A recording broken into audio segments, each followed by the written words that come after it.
Hi, I'm Sean, and welcome to the 22nd installment of the Echlin Professional Education Series. The ignition coils on the Ford 4.6 and 5.4 liter are known for their high failure rates. So today we're going to put 4 coils to the test: an OE service coil, a coil from a premium aftermarket brand, a low-cost coil, and finally, an Echlin coil. Let's get right into testing and see if there's a difference.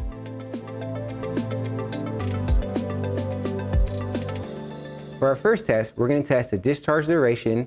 This measures in milliseconds the length of the spark. The longer the spark, the more complete combustion. The discharge of the OE coil is just under 1 millisecond at 0.99. The premium aftermarket coil is 0.84 milliseconds, so a little less.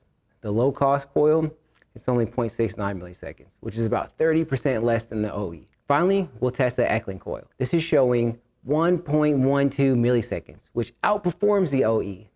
For our next test, we will measure the spark energy of each coil. This test will measure in millijoules the energy each coil is capable of producing. This is important to both the actual performance of the coil as well as the durability of a coil. Additional performance capabilities means the coil doesn't have to work as hard during normal driving conditions, which can allow it to last longer. Now, the OE coil, this is capable of producing 29.96 millijoules. The premium aftermarket coil is only capable of producing 29.03 millijoules, well short of the OE design performance. The low-cost coil is actually slightly better at 29.2 millijoules, but still short of the benchmark. And Echlin, well, that's capable of 31.15 millijoules, which is significantly more than the OE.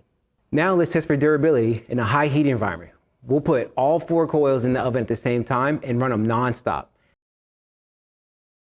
After running them for several hours, 3 of them are still functioning, but 1 has failed: the low-cost coil.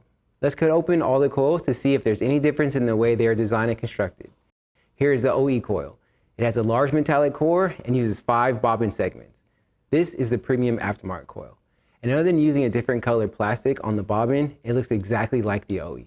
A large metallic core with 5 bobbin segments. Now, let's look at the low-cost coil. It's the one that failed the test. It does have additional bobbin segments, but you will notice the internal core is much smaller. This is done to save cost, but smaller cores are prone to overheating and failing. Now let's look at the Echlin coil. This looks different. It includes an additional bobbin segment to better distribute the energy, helping the coil run cooler longer. It also has the correct internal core design. There really is a difference in the performance of the coils, and we saw firsthand that 2 coils didn't even meet the performance benchmark established by OE.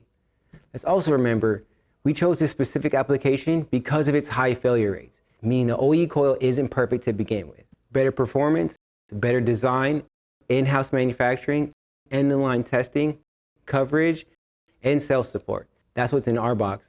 What's in yours?